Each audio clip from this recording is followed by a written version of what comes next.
In October 2008, something happened that barely made a ripple. For the first time, the world heard the word Bitcoin. On October 31st, 2008, at the height of the global financial crisis, someone using the pseudonym Satoshi Nakamoto published a 9-page paper titled Bitcoin, a peer-to-peer electronic cash system. Banks were collapsing. Governments were preparing massive bailouts. Trust in the financial system was eroding in real time. And in the middle of that chaos, a radical idea emerged. Money that did not depend on banks. That was Bitcoin's public beginning. To understand why it appeared at that moment, we need to look at the crisis that shaped it. The year 2008 stands as one of the most defining moments in modern finance. When Lehman Brothers collapsed in September, shockwaves spread across the global economy. Institutions considered untouchable required emergency rescues. Central banks injected unprecedented liquidity. Taxpayers effectively backstopped a system that had exposed them to enormous risk. For many people, the crisis exposed a structural flaw. Modern money relied on centralized intermediaries whose decisions could destabilize entire economies. In that environment, Satoshi Nakamoto proposed an alternative, a decentralized payment system that would allow individuals to transact directly with one another without trusting a central authority. In January 2009, the Bitcoin network produced its first block, known as the Genesis block. Embedded within it was a message referencing a real headline from the Times newspaper: Chancellor on brink of second bailout for banks. That line served as a timestamp. It also made clear the context in which Bitcoin was born. Bitcoin was not created in isolation. It was created in response to a crisis of trust. What do we actually know about Satoshi Nakamoto? Very little. Between 2008 and 2010, Satoshi communicated through emails and online forums, refining the software and discussing technical improvements with early contributors. In 2011, the communication stopped. Satoshi disappeared. The identity behind the name has never been confirmed. Some believe it was a single developer. Others suspect a small group of cryptographers. Various theories have pointed to known figures in the tech world, but none have been proven. The mystery is not just who Satoshi was, it is that he, or they, launched a system designed to operate without a leader, and then stepped away, allowing it to evolve independently. To understand Bitcoin, we need to simplify two core concepts, and this explanation is intentionally simplified. First, what is blockchain? At its most basic level, blockchain is a public digital ledger. Imagine a record book that logs every transaction ever made. Instead of being stored in a single location, copies of that record are maintained by thousands of computers around the world. When new transactions occur, they are grouped together into a block. That block is linked to the previous one, forming a chronological chain. That is why it is called a blockchain, a chain of blocks. Because thousands of independent participants maintain synchronized copies, altering past records becomes extraordinarily difficult. Second, what does mining mean? Mining is the process by which transactions are verified and new blocks are added to the chain. In simplified terms, miners compete to solve complex mathematical puzzles using computational power. The first to solve the puzzle validates the block and receives newly created bitcoins as a reward. This mechanism secures the network and introduces new coins into circulation according to a predetermined schedule. There is no physical digging involved. It is a digital process that maintains security through computation. During its early months, Bitcoin was almost invisible. It had no established price. There were no major exchanges. Only programmers and cryptography enthusiasts participated in small online communities.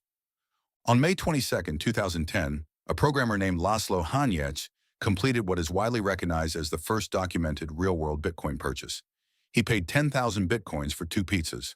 At the time, those coins were worth approximately $41.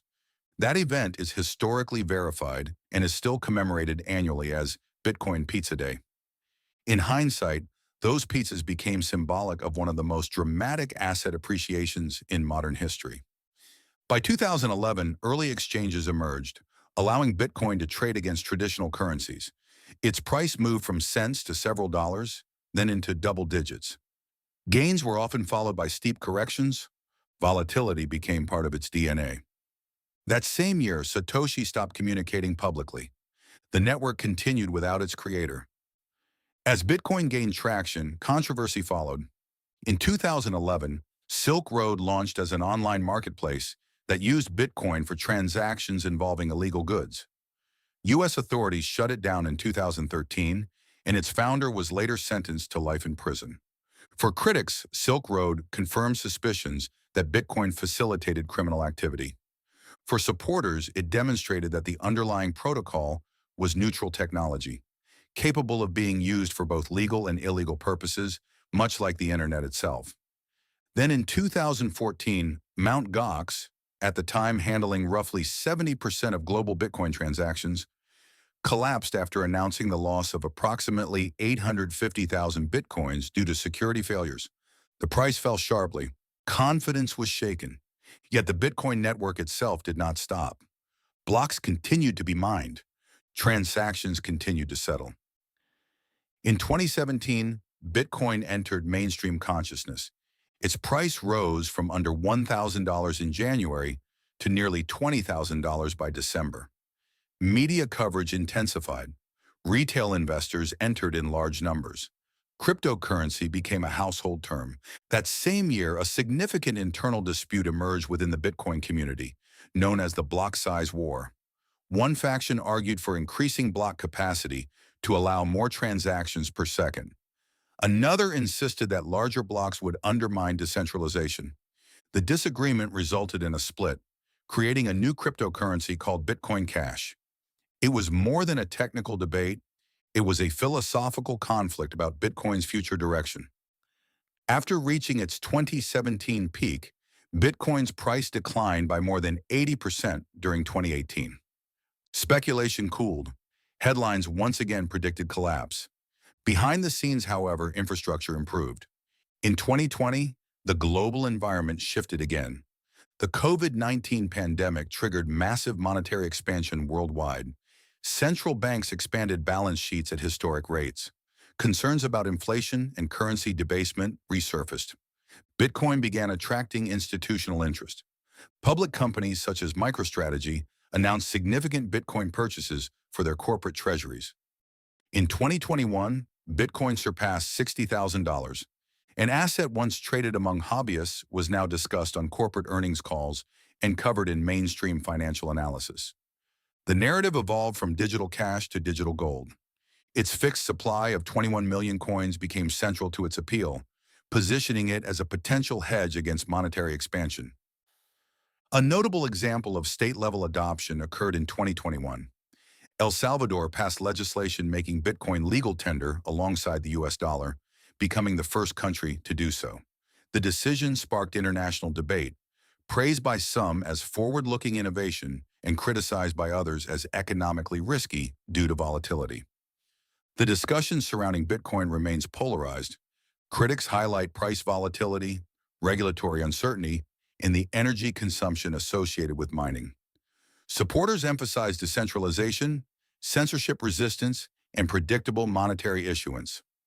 Approximately every 4 years, an event known as the halving reduces the block reward paid to miners by half. This mechanism decreases the rate of new supply over time and has been part of the protocol since its inception. Unlike traditional monetary systems, Bitcoin's issuance schedule is defined by code rather than policy decisions. It has survived exchange failures, government restrictions, internal disputes, and dramatic price collapses.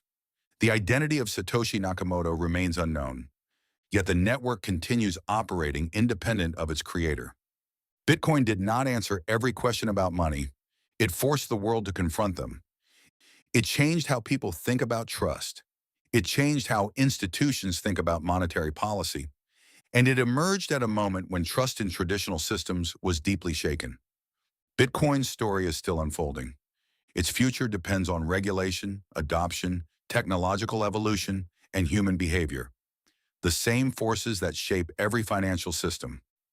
For our next video, what story would you like us to tell about success, failure, or power? Let us know in the comments, and if you enjoy our content, don't forget to give it a like.